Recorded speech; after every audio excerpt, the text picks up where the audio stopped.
All right. Welcome to the latest edition of Facebook Live. Keck for Governor, talking about the Keck game plan. I appreciate each of you tuning in. How's my audio? Give me some thumbs up if y'all can hear me okay. Make sure we're good. All right, we're going to get straight into it tonight.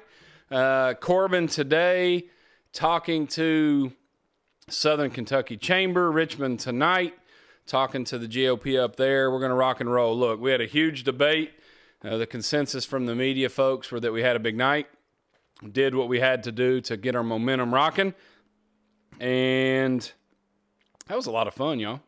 I never knew being yourself and being authentic would get so much attention, but here we are, and we're moving forward. I got a bunch of questions tonight.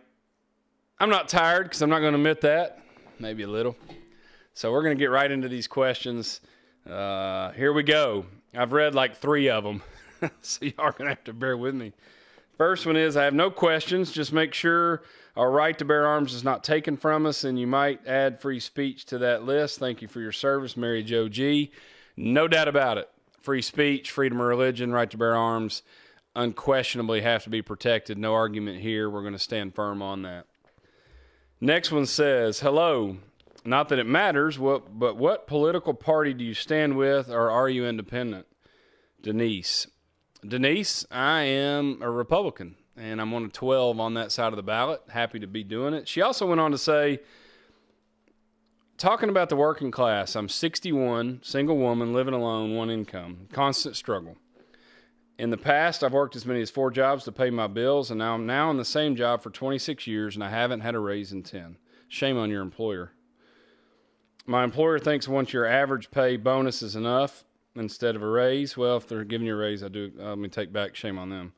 They do pay for my health insurance, which is great, a bookkeeper, accounts payable, a few other things. Is there a plan to help those who help themselves and still can't get by? I'm on several prescriptions. One of them is $1,250 for 3 months. And I have to pay 50% in pocket. I know there are many in the same shape. Denise, thanks for the questions and the statement. Look, the Keck game plan on the workforce crisis talks about just that. Sliding scale benefit, sliding scale welfare reform, where we take care of the working poor instead of those unwilling to work. And I absolutely agree with you, Denise, that it's critical. And, our plan has that. We're going to work with members of the General Assembly, those in Washington, for welfare reform, and I think unquestionably it can transform our economy. Next question, how do you feel about unions? I'm 100% conservative and 100% pro-union, from Tony B. Here's what I'll say. Collective bargaining is not inherently a negative until the collective bargainers forget who they're working for. And I'll say this, Tony. I think, like we saw in the auto workers, you had forklift drivers making $70 an hour. It's just not sustainable. Major League Baseball has a union that advocates for their players, teachers union. As long as the union doesn't forget those that are actually a part and that are doing the work, again, the right to collectively bargain, I support, and I'm pro-worker. I'm pro-worker for wages and benefit, but so often we see it get out of hand, and that's a problem. Next question comes from Connie B., and she advocates, I did read this one, advocates that we need more recovery centers and more Narcan available. This came up in the debate, and I'm going to make an argument here that I don't know that more recovery and, more Narcan is the answer. We're spending more money than ever in recovery and rehab. And I'm absolutely for second chances. I'm for third and fourth chances. But we can't get to a place where we enable folks, and, talking about Narcan vending machines. Public entities that want Narcan to help save lives, I'm all for. But we don't need to make it so easy that it almost encourages more drug abuse. And so, what I want is a system that will produce less people needing to get dependent on these drugs. And, again, I think that if we take care of our own, we'll be okay. But, making more and more and more investment into recovery, I think, is risky. I said during that debate the other day that we've had this war on drugs for 40 years. The war hasn't changed. The drug has. And so we need to get to the root of the problem, which for me so often is hope and opportunity. But I appreciate the question, Connie. Keith says, why can't we use some of the opioid settlement money to create regional drug task force? I don't see any reason we can't. Cities didn't get a lot of money. I think that the overall number is really high, but when you break it down per community, it's a little bit limited on exactly what we can do with that money. Next question comes from Tim K, and he says, Eastern and Northeastern Kentucky have literally dried up for jobs. Why has there been no interest in bringing companies of industry to the east side of Kentucky? He goes on to talk about some of the advantages, which I appreciate. Been waiting for years to see someone get interest in East Kentucky, but there is no interest. Well, look, I have tremendous interest, Tim. I consider myself from East Kentucky, and it's not that we don't have interest in getting jobs there. I think we have to be realistic and honest about that discussion. One of the greatest advantages that I see in East Kentucky is the quality of life and the fact that it is remote. I think we need to lean into tourism, to quality of life, to outdoor recreation. I think we've been told and sold a bag of goods for a long time about big manufacturing, big industry. Well, the truth is a lot of these companies aren't going to go to a place that have, a two-hour drive to get to it. But if we'll lean into who we are, then that can happen. And that's exactly what I want to see happen in East Kentucky. Be proud of who we are and not apologize for what we're not. Next question comes from Tom W., and he says, state workers went almost 20 years without a raise. Recently got a raise, but when you adjust it for inflation, we're not much better off. To work for the state used to be a good job, and people didn't leave. Now we are a revolving door. What will you do about it? Same thing we did in Somerset, which is value our people. I have a philosophy, if you help me save money, we'll share it. And so through attrition, we were able to reduce the total number, but take care of the ones that we had. And I'm with you. If you don't have that retirement system, what is the incentive, recruitment, retention? I had a really wise, actually he's a banker, but real estate guy too, once tell me, what you need is 7 people doing the jobs of 10 paid like 8.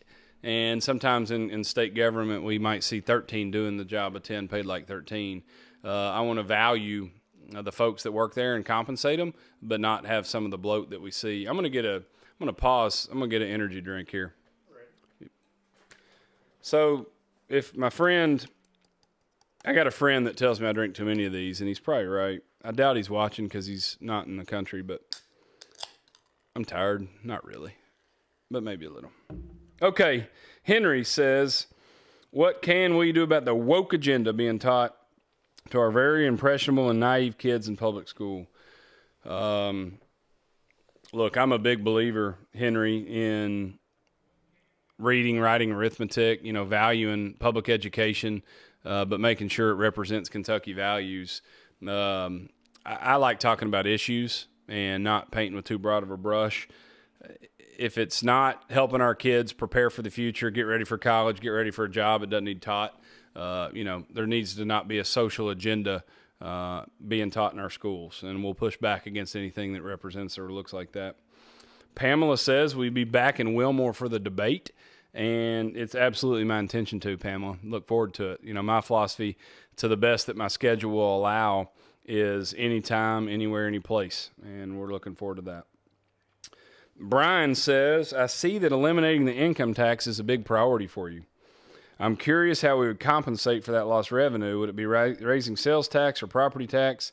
I'm very much in support of raising wages for police, but I'm curious where the money will come from. We have to have an honest conversation about that, and it's interesting. I think a lot of politicians won't tell you the truth is that, look, if we get rid of the income tax, allowing you to keep more of the money you make, eventually there will need to be a corresponding rise in the sales tax. And that's okay. The states that are kicking our butt have that exact model. And, unfortunately, we're going to have to follow suit to get more competitive.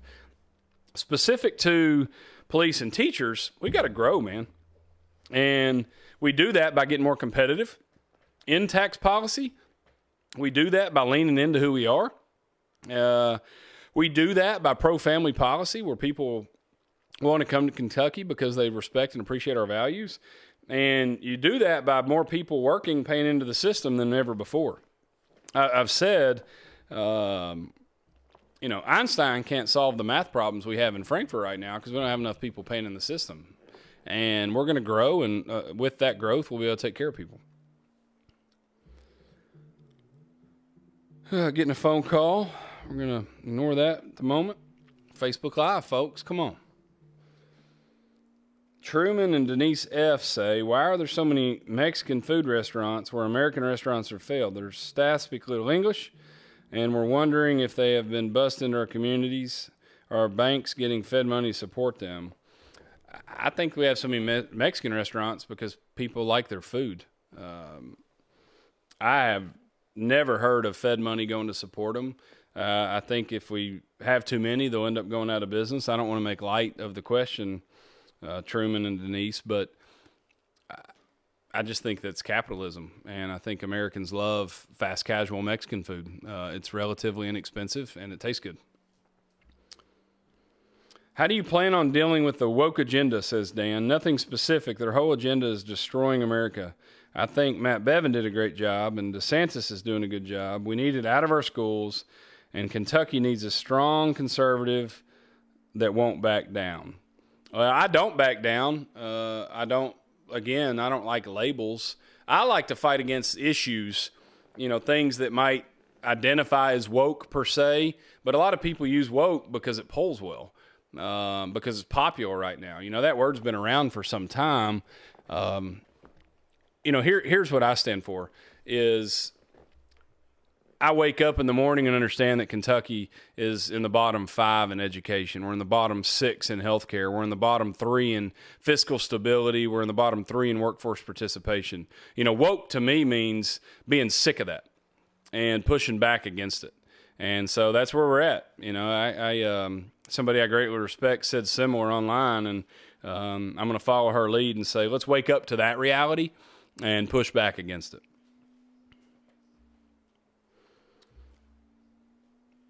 Lynn T. says, Jan and I attended an event in California in 2005 where we met with a great pastor and Oakland A's chaplain who shared his compassion between vision and a cause.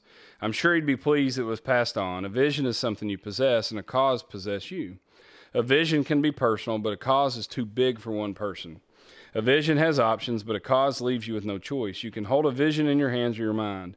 You hold a cause in your heart. You live for a vision. I think you say you'll die for a cause. Thank you for caring enough and loving the people of Kentucky. Well, thanks, Lynn. I think I know who that is. I think we met on one of my trips. If that's you, Lynn and Jan, thank you for the encouragement and the prayer. I appreciate you both greatly. If the KDE is anything other than irredeemably corrupt, why are school achievement test scores reported as color instead of number grade that has meaning? From Charles. I don't know exactly what you mean, sir, and I'm sorry for that. Why are school achievement test scores reported as a color instead of a grade? I'm going to say the 3 scary words that a lot of elected officials, politicians will never mention. I don't know. I'm not exactly sure what you mean. I'll try to dig into that one. Sorry, sir. How are you going to fix your education system in Kentucky because it's broken? And question number 2 is, how are you going to fix our healthcare system because it's horrible? Michael C. Couldn't agree with you more on healthcare, sir. We have a sick care model in Kentucky, not a healthcare model. We need to get to people before they have diabetes, heart disease, a lot of the critical ailments. Cancer rates are through the roof. Some of that's getting people back to work, giving them more means, opportunity. Some of it's partnerships with local healthcare, municipalities, getting people when they're in the jail, getting them back into the workforce. Like a lot of these things have to work together. The education system, what I've said is I want to raise the bar in all 3. Public, private, homeschool. I think we need to get to our kids sooner. I think we need school choice because competition is a good thing. And so the Keck game plan talks about all of that, and I think it'll address some of your specific questions. We're rocking right along. I think there's some folks that are asking questions on the chat. I'm not going to get to those tonight. If you will submit questions to keckforkentucky.com. It ensures me that I see them all. I can't track the questions that I'm answering and the ones live. Sometimes I'll double back to the ones live. I don't intend to tonight, but please, Mr. Manning, I do see yours. If you'll submit it to Keck for Kentucky, or my team, let's try to make a note of that and get back to it. But Michael C. No, let's see. Richard L. says, this is long. Statutory law must be written and passed by elected and accountable officials.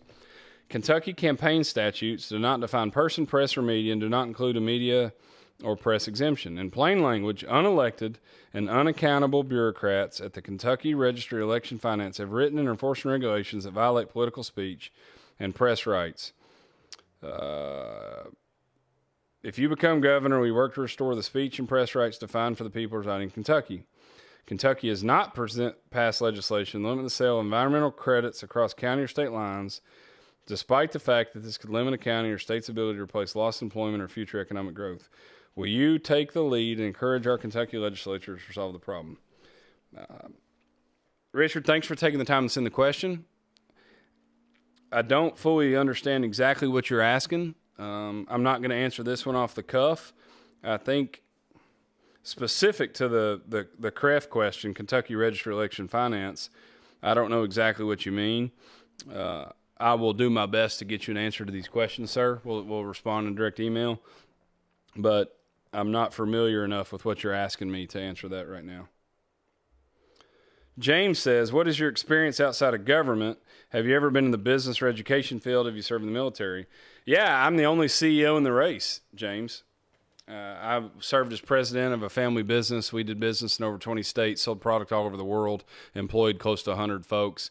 I understand what it's like to sign the front of a paycheck, to have the stress to hire and fire and build a team. And, candidly, I'll say that experience equipped me to do the job as mayor, and it's why we've led and had so much success. I haven't served in the military. I regret that. I wish that I would have, but by the time that I really considered it, it was a bit late. And but I love the private sector. I love getting to serve as mayor, and I hope to have the opportunity to serve and lead as governor.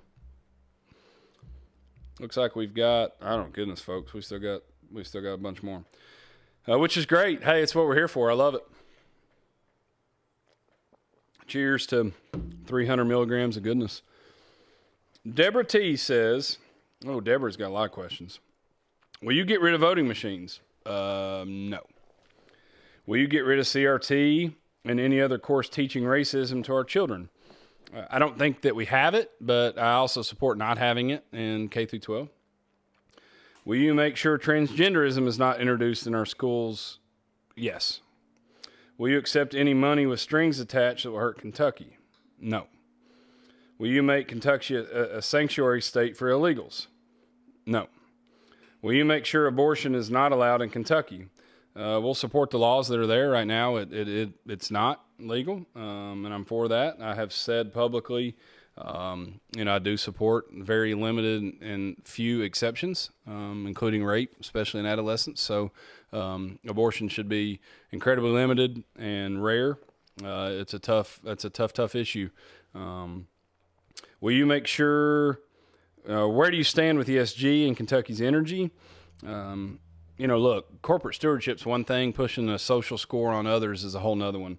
And I think ESG in a lot of ways is pushing, negativity on us, things that maybe legislators or Congress won't do, trying to get companies to do it. As far as Kentucky energy goes, we're blessed with an amazing amount of natural resources and energy, and we need to harvest as much of it as we can, oil, gas, and, of course, coal. Where do you stand on mask and vaccine mandates? I'm against them both. Where do you stand on vaccines for healthcare workers? I'm against them. Where do you stand, Convention of States? And where do you stand with the power you have as governor? A lot of questions. The Convention of States is interesting. I'm a big states' rights guy. I think that we need stronger states. Right now, Kentucky can't push back because we don't have our fiscal house in order. The reality is that for every dollar we're sending the feds, we're getting $2.50 back. It's a shame, but in so many ways, Kentucky has become the nanny state, and we're better than that. We need to push back against it, and for us to control our own destiny, we need to get our own house in order. And you say power as governor. I don't view this office as a position of power. I view it as one of service. I think we need more elected officials who view it that way. And who are there genuinely to serve, and the powers in the people. When will you be speaking again in Bowling Green? Sam says, I'm not sure exactly, but I think I'll be back in early April, Sam. Audra B says, Mr. Keck, I'm very interested to know your view on abortion, also your agreement with the right to bear arms. I just mentioned those, and I think I'll let that stand. But, I'm pro-life, and I'm also absolutely a staunch advocate of our Second Amendment. Michael M. says, Mr. Keck, I'm watching the Spectrum debate, and you're killing it. Thank you. However, I'm deeply struggling with your response to the abortion exceptions. These 60-second responses are not enough to articulate a position. Can you help me understand the abortion issue? Look, we get asked this one a lot, and I understand because it's, it's such an important issue. And here's the struggle, folks, is I'm pro-life. I value all life, but that also includes the life of the woman. And if a 13, 14, 15-year-old girl is raped, to not give some level of acknowledgement of her life, I think is not fair. And there needs to be, specific time, an opportunity for that young person to make a decision in a violent crime.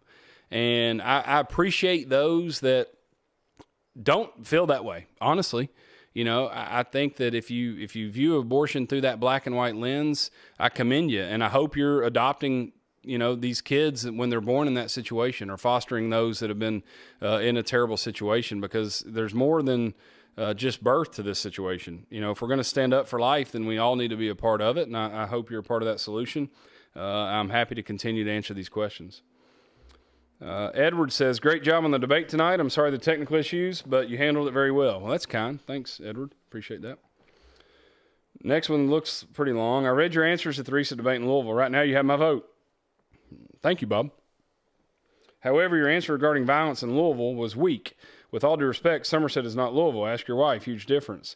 While the mayor has a primary responsibility to fix the violence, the governor will play a role. The violence is the issue. Look, I agree with you.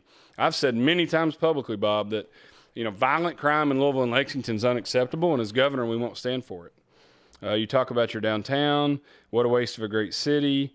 COVID. Didn't see officers in the entertainment district. I think, Bob, me and you are on the same issue. I hope you're watching tonight. I stand for law enforcement. When the world said defund the police, we doubled down. I think we've got to support men and women who wear a badge of all kinds, in word and in deed. And we're never going to have a strong Commonwealth until we have a safe one. And so I'm with you on this issue, absolutely. Looks like 4 or 5 more. Actually, no, just a couple more. Dana says, my son has severe autism. I'm a widow, and we had to remove him from public school. Spent $5,000 on education attorney. KD tells me they do not have jurisdiction over his education. Can you tell me who does? And also who can, and can his Medicaid waiver be used for education? I can't off the cuff, Dana, and I'm sorry for that. That's another one. I hope some of my staff is still watching. I'll do my best to go through these as well, to follow up with you and see if we can help get you some answers. And I'm sorry for the challenge. Last one. Alan is a woman, mother, grandmother, aunt, great aunt to young girls. Very important they have choices about their health care. As a retired nurse, 35 years, no government has the right to decide health care. I'm pro-choice in that the only reproductive choices women get is when it relates to rape, incest, or life. I see you have many young girls. Your family's beautiful. I'm a Republican. We need more politicians like you that will support many women like me who will be forced to vote Democrat only because we can't get clarity on allowing women to decide their medical care. I reached out to Daniel Cameron, no response. I'm hopeful you are actually reading this and you respond. If you want to win and help our state, that includes women's health care, then go big or go home. This is either going to save the Republican Party or be its demise. Women like me will be forced to vote for people we really don't want to unless we get a Republican to stand up for women and the men they love them so that they can make their own choices. Thank you for running. I hope you go big. We need people like you. Christy A. Winchester. Christy, first, thanks for responding. Thanks for reaching out. I'm just going to have to disagree with you. You say that women only get the choice when it relates to rape, incest, or the life of the mother. Well, choices are made that lead to pregnancy before that on the man and woman. And so, I think that we have to take some personal responsibility, unless a crime is committed or unless a violent act is committed, then the choice was made before the pregnancy. And, again, I'm pro-life with these exemptions when choice is taken from someone. I think that's the biggest separator for me is if that choice was forced on somebody else with that violent crime, then I think then we have to stand up for a woman's right. But otherwise, then, personal responsibility has to take action. And so, unfortunately, we're going to have to agree to disagree on that one. And, I'm going to stand firm on my position, which has been really consistent. Tremendous night tonight, folks. Almost 30 minutes. I'm grateful for each of you for reaching out, getting on Keck for Kentucky, and asking these questions. I've said I think tonight we'll probably cross well over the 800 question threshold, and it's important to me to answer your questions because I believe you deserve to know exactly where I stand on the issues. But it's also important to me because I get to learn what's important to you all. And as I travel the state, I've learned so much about what's important to each of you, and I'm grateful for that. I look forward for this opportunity to get to serve and lead the Commonwealth that we all love. And so stay involved, stay engaged, get plugged into somebody's campaign. Let's make a difference this spring and this fall. Look forward to chatting with y'all again here in a couple weeks. Have a great night, and God bless.